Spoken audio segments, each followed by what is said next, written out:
Welcome to T-SAT వీక్షకులకు. మనం ఈరోజు గుప్తుల యుగానికి సంబంధించిన దాన్ని చర్చిద్దాం. సో ఏవైనా దేశ చరిత్రను మనం చర్చించేటప్పుడు ప్రధానంగా దాని ఆధారాలతో కూడి ఉందంటే అది చరిత్ర అంటాం. ఆధారాలు లేకుండా కల్పితమైతే మాత్రం దాని ఇతిహాసం. కాబట్టి ఏ ఒక్క టాపిక్ మనం డిస్కస్ చేయడానికి ముందుకు వెళ్ళాలి అంటే ముందు ఆ రోజు ఎలాంటి ఈ యొక్క ఆధారాలు ఉండే, దేని ఆధారంగా ఈరోజు మనం దాన్ని నిర్మిస్తున్నాము అన్నది మనకు ఒకటి కావాలి. సో అందులో భాగంగా గుప్తులు అనేవాళ్ళు కనుక మీకు వస్తే, ఈ యొక్క గుప్తులు అనే వాళ్ళని మనం ప్రధానంగా ఏంటంటే భారతదేశ చరిత్రలోనే ఒక స్వర్ణయుగము వీళ్ళది అని కూడా చెప్తాం. దేనికి ఎందుకు అన్నది మనం క్రమంగా వెళ్తూ చూద్దాం. ఈ గుప్తులు అనేవాళ్ళు ఒక 5 ఆస్పెక్ట్స్లో మనకు చాలా ఇంపార్టెంట్గా కనిపిస్తారు. ఎందుకు మనకి ఈ 5 ఆస్పెక్ట్స్ ఏంటి అన్నది కనుక మీరు గమనిస్తే, ఒకటి, దాదాపు 500 సంవత్సరాల తర్వాత భారతదేశంలో ఒక గొప్ప సామ్రాజ్యాన్ని ఏర్పాటు చేసిన ఘనత గుప్తులది. Almost after a 500 years Guptas they founded a solid empire in India after Mauryas. ఒకటి, ఒక గొప్ప సామ్రాజ్యం ఏర్పడింది మౌర్యుల తర్వాత ఎవరిదైనా ఉంది అంటే ఖచ్చితంగా అది వీళ్ళది అన్నది మనం చెప్పుకుంటాం. రెండవది వచ్చే వరకు వీళ్ళ కాలంలో మరొకటి ఏంటంటే ఈ యొక్క ఫ్యూడలిజం, భూస్వామ్య వ్యవస్థ స్థిరపడింది వీళ్ళ కాలంలో. కాబట్టి రెండవ యాంగిల్లో వీళ్ళు ఇంపార్టెంట్గా కనిపిస్తారు. మూడవ దానికి వచ్చే వరకు వీరి కాలంలో ముఖ్యంగా సంస్కృత భాషకు పునరుజ్జీవనం ఏర్పడింది. సంస్కృతం అనగానే మనకు వేదకాలములో ఇది ఒక మౌఖిక రూపంలో ఉండి, తర్వాత కాలంలో ఒక స్క్రిప్ట్ డెవలప్ అయి, ఆ తర్వాత కాలంలో కావ్యాలు, మహాకావ్యాలు రాయబడిన కాలం ఏదైనా ఉంది అంటే అది ఖచ్చితంగా వీరి కాలంలోనే మనం చెప్పుకోవచ్చు. నాలుగవ దానికి వచ్చే వరకు మనం ఏంటంటే వీరి కాలంలో సాహిత్యము, సంస్కృతం ఎట్లా ఏర్పడిందో అదేవిధంగా వీరి కాలంలో ఈ యొక్క సైంటిఫిక్ డెవలప్మెంట్స్ కూడా అలాగే జరిగాయి. అంటే శాస్త్రీయ పరిశోధనలు. చివరిగా వచ్చే వరకు ఏంటంటే మనకు వీళ్ళ కాలంలో మనం చివరిగా చెప్పుకోవాల్సి వస్తే వాస్తు కళ అంటాం, ఆర్కిటెక్చర్. ఈ వాస్తు కళ ఏదైతే ఉందో ఇది కూడా ఒక గొప్పది అన్నది వీళ్ళ కాలంలో మనకు తెలుస్తూ వస్తుంది. సరే, ఈ 5ంటిని మనం చర్చించాలి. ఆ 5ంటిని చర్చించడంతో గుప్తుల యొక్క స్వర్ణయుగం ఏమిటి అన్నది మనకు తెలుస్తుంది. సామ్రాజ్యము అన్నాం. ఈ సామ్రాజ్యము అని చెప్పుకున్న దగ్గర వాళ్ళు ఎవరెవరు పరిపాలించారు అన్న రాజకీయ పాలన అనేది ఒకటి వస్తుంది. దాన్ని మనం చూడాలి. సో మరి నిజంగానే వీళ్ళు పరిపాలించారంటే అవును, పరిపాలించారు. ఈ పరిపాలించిన దాంట్లో కనుక మనం చూస్తే వాళ్ళు పాలించారు అనడానికి ఆధారాలు ఏముంటాయి ఏ చరిత్రకైనా అన్నది మీరు చూస్తే ఖచ్చితంగా ఒకటి, సాహిత్య ఆధారాలు ఉండాలి. వీటినే మనం ఏమంటామంటే లిఖిత ఆధారాలు. లిఖిత ఆధారాలు సాధారణంగా 2 రకాలు. ఒకటి సాహిత్యం, గ్రంథాలలో కావచ్చు. రెండవది వచ్చేసి శాస్త్ర రూపంలో ఉన్నది కావచ్చు. మరొకటి ఏంటంటే నాణెములు. మరొకటి వచ్చేసి మనకి ఏంటంటే పురావస్తుకు సంబంధించిన వాటిని చూస్తాం. సో నాణెములలో కానీ, సాహిత్యములో కానీ, శాసనములలో కానీ, పురావస్తులలో కానీ ఎక్కడైనా ఇది పేర్కొనబడింది అంటే ఇది చరిత్ర. ఈ 4ంటిలో ఏ ఒక్క దానిలో కనుక దీన్ని పొందుపరిచి ఉండకపోతే, ఏ ఒక్క దాంట్లోనైనా పొందుపరిచి ఉండకపోతే దాన్ని చరిత్రగా భావించడం అనేది జరగదు. సో అందులో గుప్తులు పాలించారు అనడానికి ఆధారం ఏంటి రాయన అంటే మొట్టమొదటగా మనం సాహిత్యంలో కొన్ని ఉన్నాయి, వాటిని మనం చూస్తాం. సో సాహిత్యంలో ముఖ్యంగా 2వ చంద్రగుప్తుడి పరిపాలనా కాలాన్ని మనం ఆయన ఆస్థానంలో దాదాపు 9 మంది కవులు ఉండేవాళ్ళు అని చెప్పుకుంటారు. అలా ఈ 9 మందిలో కామాంధుడు అనే ఒక కవి ఆ రోజు నీతిసారము అనే ఒక గ్రంథాన్ని రాశాడు. ఈ నీతిసారము అనేది దేనికి సంబంధించింది అన్నది కనుక మీరు చూస్తే, నీతిసారము పరిపాలనా గ్రంథము. ముఖ్యంగా మనకి ఎక్కడ కనిపిస్తుంది అంటే ఈ యొక్క మౌర్యులకు అర్థశాస్త్రం ఎటువంటిదో ఈ యొక్క గుప్తులకు కామందకుడు రచించిన నీతిసారం కూడా అలాంటిది అన్నది మనం తెలుసుకోవాలి. రెండవది వజ్జిక అనేవారు ఉన్నారు. ఈ వజ్జిక అనేవాడు రచించిన గ్రంథాన్ని మనం ఏమంటామంటే కౌముదిని మహోత్సవం. ఈ కౌముదిని మహోత్సవం దేనికి సంబంధించింది అన్న చూసినప్పుడు మొదటి చంద్రగుప్తుని యొక్క పట్టాభిషేకం. వాస్తవంగా మీకు రాజకీయ చరిత్ర ప్రారంభమైనాక చెప్తాను. స్థాపకుడికి నిజమైన స్థాపకుడికి మధ్య తేడా. There is a lot of difference between founder and real founder. అదేంటనేది మనం చూద్దాం. సో మొదటి చంద్రగుప్తుడు అనేవాడు రియల్ ఫౌండర్గా మనకు కనిపిస్తాడు అన్నది మనం చూసుకోవచ్చు. అదేవిధంగా మనం నెక్స్ట్ కనుక చూస్తే శూద్రకుడు అని పిలువబడే మరొక కవి ఆ రోజు మృచ్ఛకటికము అని పిలువబడే ఒక గ్రంథాన్ని రాశాడు. ఈయన రాసిన మృచ్ఛకటకము అనే గ్రంథంలో పేర్కొనబడిన అంశం ఏమిటి అన్నది కనుక మనం చూస్తే చారుదత్త మరియు వసంత సేవల మధ్య జరిగిన ప్రేమ. ఇది బ్రాహ్మణుడు అని పిలువబడే ఆ యొక్క బ్రాహ్మణానికి చెందిన వాడైన చారుదత్త, వసంత సేవల పిలువబడే ఒక వేశ్యలు, వీళ్ళిద్దరి మధ్యలో జరిగిన ఒక ప్రేమ కావ్యాన్ని పొందుపరిచారు ఇందులో. అంటే దీని ద్వారా ఆనాటి సమాజం ఏ విధంగా ఉందో మనకు తెలుస్తుంది. గుప్తుల కాలంలో సామాజిక పరిస్థితులకు ఆధారం ఏంట్రా అని అనుకున్నప్పుడు మనం శూద్రకుడు రచించిన మృచ్ఛకటికము. So the basic thing, what is the conditions, what was the conditions of Guptas అన్నప్పుడు the basic social structure we can learn from the Mrichchhakatikam of Shudraka అన్నది మనం చెప్పుకోవచ్చు. తర్వాత విశాఖ దత్తుడు రచించిన ముద్ర రాక్షసం కూడా ఒక రకంగా మనకు కొంత రాజకీయ చరిత్రను తెలియజేస్తుంది. అదేంటంటే వాస్తవంగా ఈ యొక్క విశాఖ దత్తుడు 2 గ్రంథాలు రాస్తాడు. ఒకటేమో ముద్ర రాక్షసం. ముద్ర రాక్షసం దేనికి సంబంధించినది అన్నది కనుక మీరు చూస్తే మౌర్య చంద్రగుప్తుడు ఆ యొక్క ధననందుడిని పదవీచిత్తుడిని చేసి ఏ విధంగా అధికారానికి వచ్చాడు అని తెలియజేయడం కోసం రాయబడినదే ఈ యొక్క ముద్ర రాక్షసం. సిమిలర్గా విశాఖ దత్తుడు 2వ చంద్రగుప్తుడు ఏ విధంగా అధికారానికి వచ్చాడు అని తెలియజేయడం కోసం దేవీ చంద్రగుప్తం అని పిలువబడే ఒక గ్రంథాన్ని రాస్తాడు. ఈ దేవీ చంద్రగుప్తం ద్వారా మనకు ఈ యొక్క విశాఖ దత్తుడు దేవీ చంద్రగుప్తం ద్వారా 2వ చంద్రగుప్తుడు అధికారానికి వచ్చిన విధానాన్ని తెలియజేశాడు. సో ఇది ఒకటి ప్రధానంగా కనిపిస్తుంటుంది. ఆ రోజు ముఖ్యంగా 2వ చంద్రగుప్తుడి కాలంలో చైనా యాత్రికుడు ఒకరు భారతదేశాన్ని సందర్శించారు. చైనా యాత్రికుడు భారతదేశాన్ని సందర్శించిన ఆయన ఎవరు అంటే ఫాహియాన్ అనేవాడు భారతదేశాన్ని సందర్శించి ఆయన అస్పృశ్యత ఏ విధంగా ఉందో ఇందులో పేర్కొన్నాడు అన్నది తెలుస్తుంది. అంటే మనకు గుప్తుల కాలానికి వచ్చే నాటికే సమాజములో ఈ యొక్క వర్ణ సంక్లిష్టత ఏర్పడిందని చెప్పుకోవచ్చు.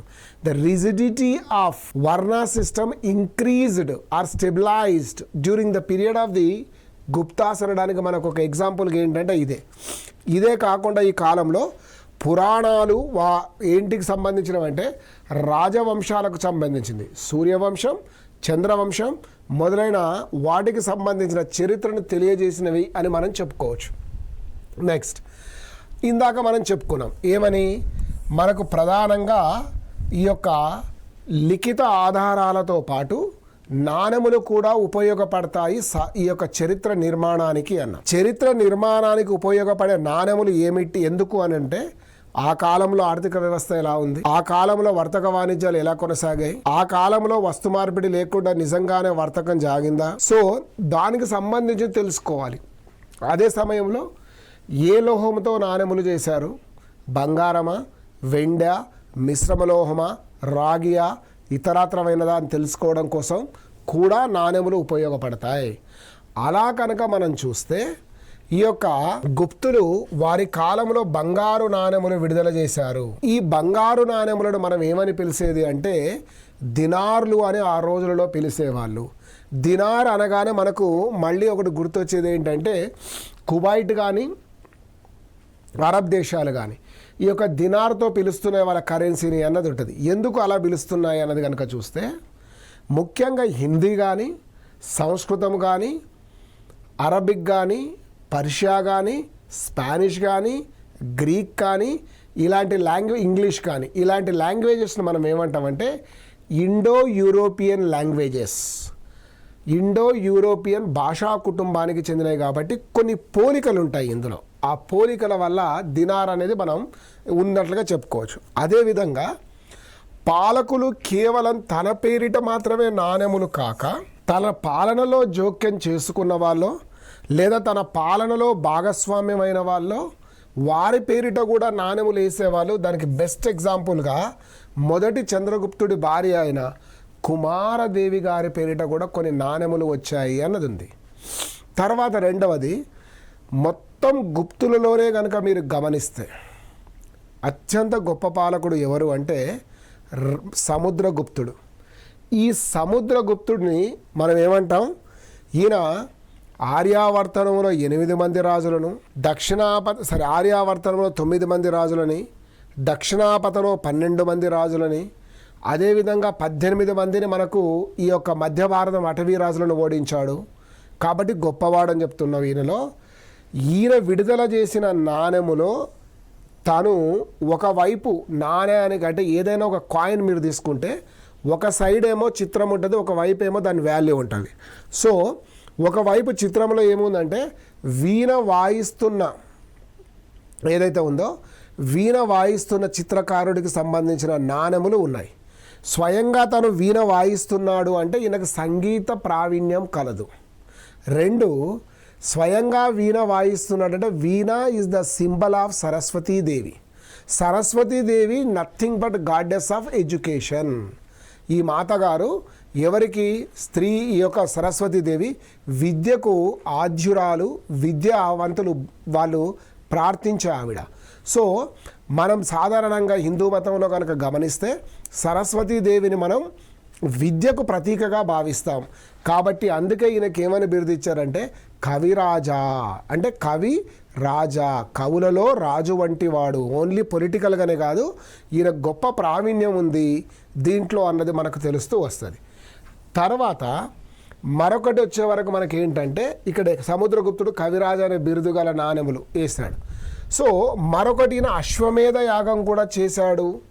అంటే అశ్వమేధ యాగము అనేది ఎందుకు అన్నదాని కనుక మనం చూస్తే ముఖ్యంగా వేద సంస్కృతిలో కానీ బ్రాహ్మణ మతములో కానీ హైందవ మతాన్ని అవలంబించిన పాలకులు కానీ అన్నీ ఒకటిగానే ఉంటున్నా వీళ్ళు వాళ్ళ రాజ్య విస్తీరణ కోసం అశ్వమేధ యాగం అని చేసేది.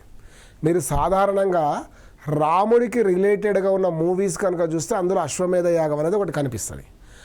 అలా అశ్వమేధ యాగం చేసి ఆ గుర్రాన్ని కనుక ఎవరైనా నిలువరిస్తే వారిపైన యుద్ధం ప్రకటించి ఓడించడం, ఓడిపోవడం ఏదో జరగాలి. ఒకవేళ గుర్రాన్ని ఎవరైనా ఆటంకించకపోతే ఆ ప్రాంతం గుర్రం పరిగెత్తిందంతా వీరి యొక్క సొంతం అవుతుంది అన్నది భావిస్తాం. సో అలా అశ్వమేధ యాగం నిర్వహించాడు. దానికి సంబంధించిన నాణెములు కూడా వచ్చాయని చూస్తాం. 2వ చంద్రగుప్తుడి కాలంలో ఈయన వెండి నాణాలు కూడా వేశాడు. వాస్తవంగా దినార్లు అనేటివి మనం ఏమనుకున్నాం బంగారు నాణెములు అయితే వీళ్ళ కాలంలో ఉన్న వెండి నాణెములు ఏమిటి అంటే రూపాయా. ఈ రూపాయా అనేది తర్వాత కాలంలో కంటిన్యూ అవుతూ వస్తుంది.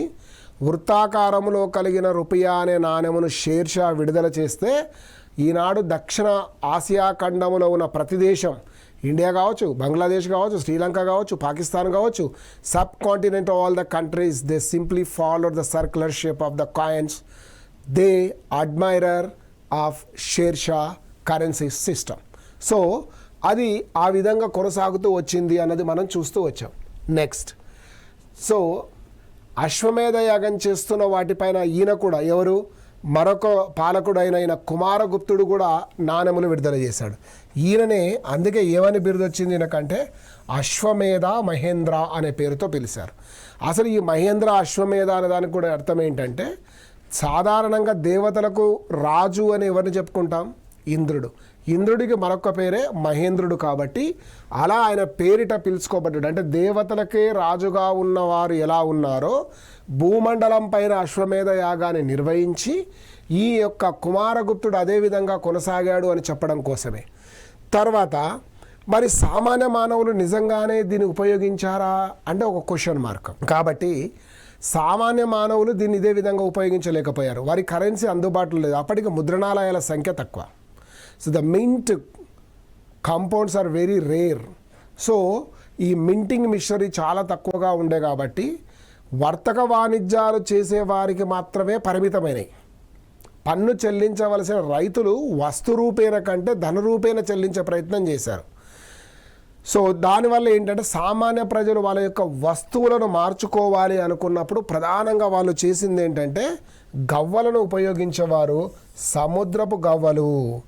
Initial days the local people they used these ఏమన్నాం, సముద్రంలో దొరికిన గవ్వలను వాళ్ళు ఉపయోగించేవారు అన్నది మనం చెప్తున్నాం. సో ఇది వీరి కాలములో ఉన్న నాణెముల గురించి మనకు కొంత సమాచారాన్ని ఇచ్చింది.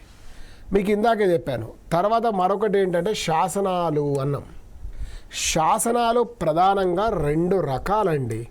ఒకటేమో ప్రశస్తి, రెండవదేమో దాన శాసనాలు. ప్రశస్తి అంటే ఏంటి, దేనికి సంబంధించింది అన్నది కనుక మీరు గమనిస్తే ముఖ్యంగా ప్రశస్తి అనేది రాజు అనుమతి మేరకు రాజు చేసిన గొప్ప కార్యక్రమాలను పొందుపరచగలిగిన దాన్ని ప్రశస్తి అంటాం. రెండవది వచ్చే వరకు దానము అన్నాం.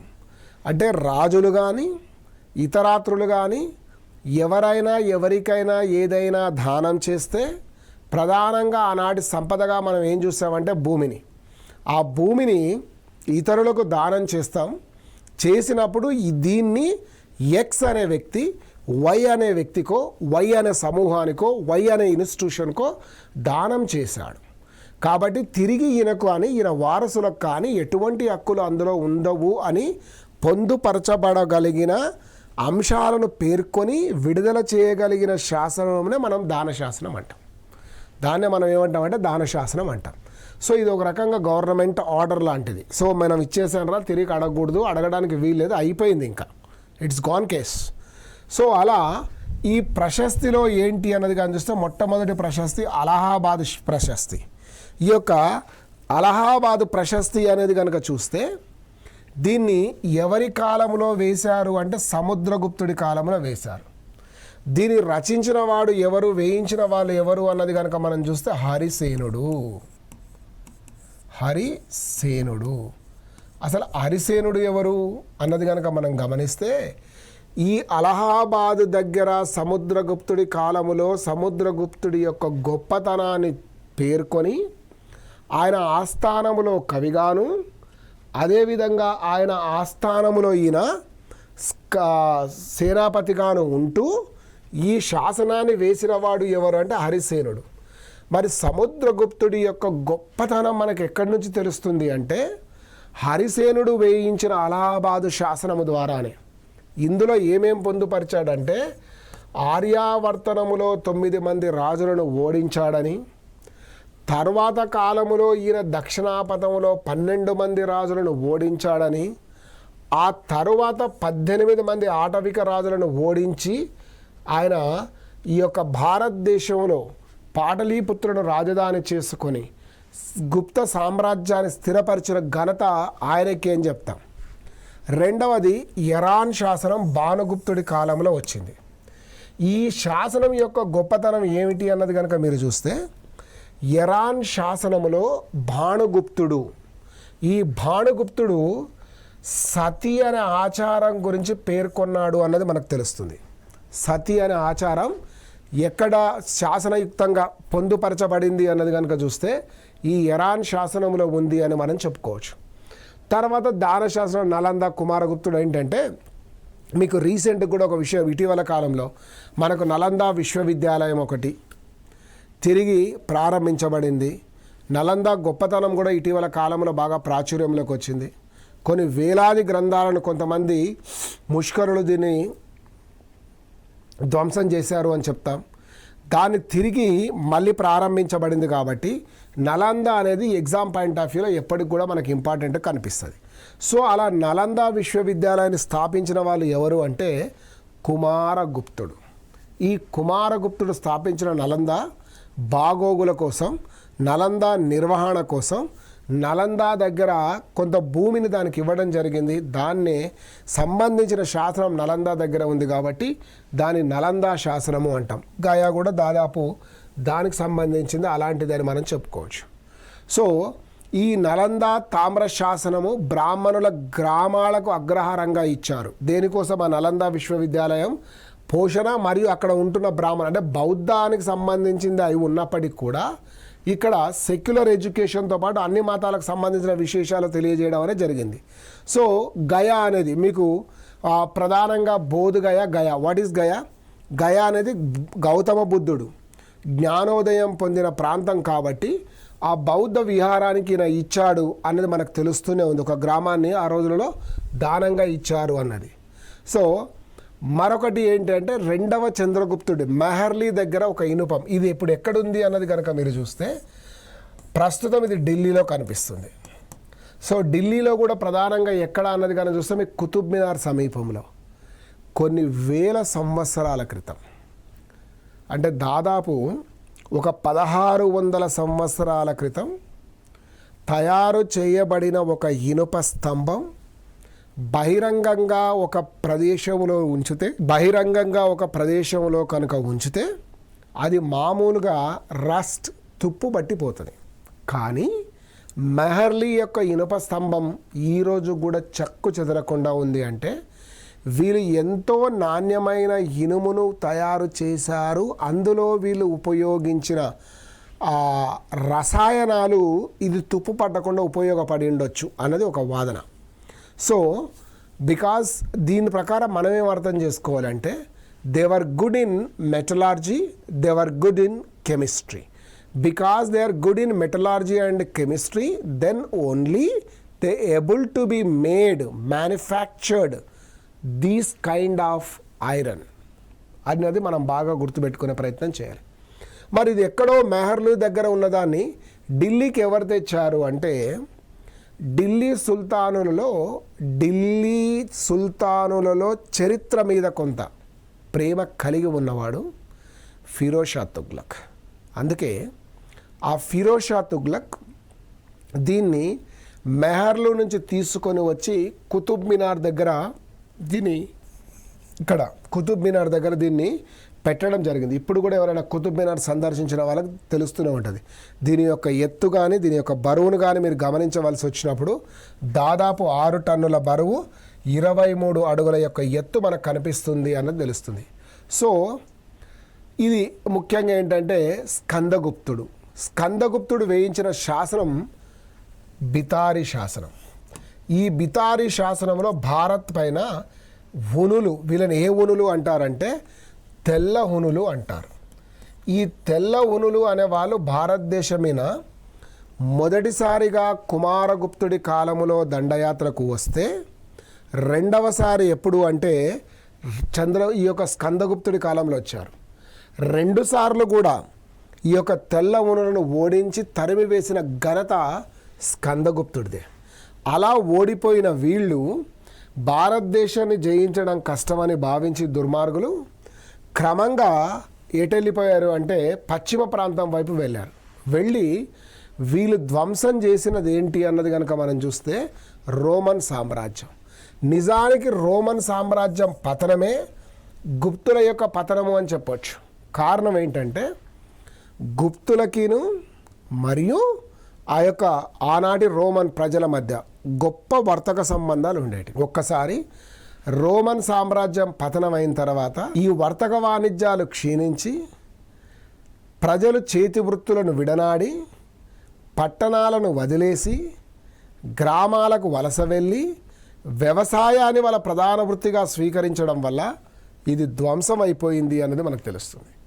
సో హునులు యుద్ధములో గెలిచి భారతదేశాన్ని నాశనం చేయలే, యుద్ధములో ఓడిపోయి ఇంకో రాజ్యం దగ్గరికి వెళ్ళి వాళ్ళను సర్వనాశనం చేసి గుప్తులతో వర్తక వాణిజ్యాలు లేకుండా చేసుకొని తిరిగి వచ్చారు. అది వీళ్ళ కథ.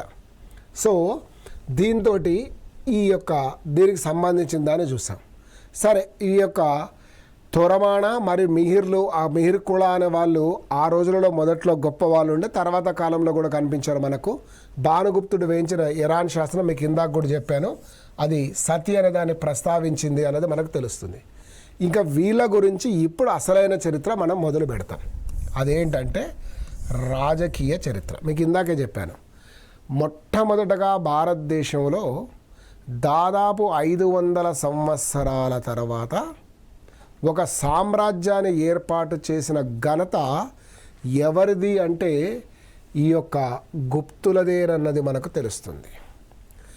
గుప్తులలో ఈ తొలి ఇద్దరు పాలకులను కనుక మీరు చూస్తే వీళ్ళు అంత గొప్పవారు కాదు అని చెప్పుకోవచ్చు.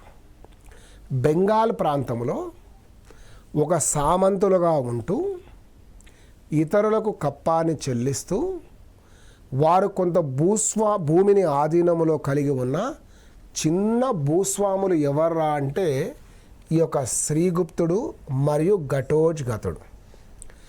దీంతో గుప్తులలో స్థాపకుడు అనగానే మనకు స్ఫురించేది ఎవరు అంటే శ్రీగుప్తుడే. ఈయన నిజమైన స్థాపకుడు కాదు. మీకు ఇందాకే చెప్పాను, స్థాపకుడికి నిజమైన స్థాపకుడికి మధ్య ఒక చిన్న డిఫరెన్స్ ఉంటుంది. చరిత్రలో ఇప్పటి వరకు మనకు రానిది, గుప్తుల కాలం నుంచి మనకు అందుబాటులోకి వచ్చేది ఏంటంటే ఇదే. నిజమైన స్థాపకుడికి మధ్య వ్యత్యాసం ఏమిటి అన్నది కనుక చూస్తే, స్థాపకుడు ఒక రాజ్యాన్ని స్థాపించవచ్చు, కొంత భూభాగం పైన ఆధిపత్యాన్ని కలిగి ఉండవచ్చు, కానీ ఇతరులకు కప్పాన్ని చెల్లిస్తాడు. ఈ paid regular tribute to others.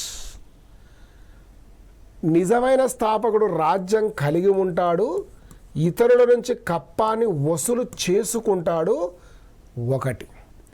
రెండవది, స్థాపకుడు నాణెములను ముద్రించడు, ఇతరుల యొక్క నాణెములను తను చలామణిలో కలిగి ఉంటాడు. నిజమైన పాలకుడు ఏం చేస్తాడంటే నాణెములను ముద్రించుకొని స్వతంత్ర పాలన చేస్తాడు. ఇప్పుడు కూడా చూడండి, ఇండియా ఈజ్ అ సావర్నిట్ కంట్రీ. ఎలా మీరు ఏమైనా 500 రూపాయల నోటు తీసుకోండి, 100 రూపాయలు తీసుకోండి, దాని మీదే ఉంటుంది reserve bank of India. Reserve bank of India అనేది మన యొక్క దీనికి ఇండిపెండెంట్కి సంబంధించింది అన్నది మనకు తెలుస్తుంది. అదొక సింబాలిక్. సో ఇట్లా ఉంటుంది. అట్లా శ్రీగుప్తుడు కూడా నిజమైన స్థాపకుడు కాదు, స్థాపకుడు 280 నుంచి 300 సంవత్సరం వరకు, అంటే దాదాపు తొలి 20 సంవత్సరాలు జస్ట్ మహారాజా అనే బిరుదును కలిగి ఉండి ఒక సామంతుడిగా భూస్వామిగా కొనసాగాడు. ఎవరికి సామంతుడు అనేది $1 బిలియన్ క్వశ్చన్ మళ్ళా. ఎందుకంటే వీళ్ళ తొలి చరిత్ర అనేది అబ్స్కర్గ్, అంత పెద్దగా మనకు తెలియంది. అలా ఘటోత్కచుడు అనేవాడు కూడా అదే విధంగా కొనసాగాడు. వీళ్ళ తర్వాత వచ్చిన మొదటి చంద్రగుప్తుడు నిజమైన స్థాపకుడు. మీకు మామూలుగా మహాభారతంలో చూసినప్పుడు కూడా పేరు వినిపిస్తుంది, ఘటోత్కచ. ఈ ఘటోత్కచ ఎవరు అంటే మనకు రాక్షస సంతతికి చెందినవాడు. అదేవిధంగా ముఖ్యంగా ఈ యొక్క భీముని కుమారుడు అని మనం చెప్పుకుంటూ ఉంటాం. కొందరి అభిప్రాయం ప్రకారం ఈయన మన తెలంగాణ వాడు అని కూడా చెప్తాం. సో ఏంటంటే ఆ రోజున్న గోండులు ఉన్నారు కదండి, ట్రైబల్స్, అలా రిలేటెడ్ బ్లడ్ రిలేషన్ అని చెప్పేసి చెప్తూ ఉంటాం.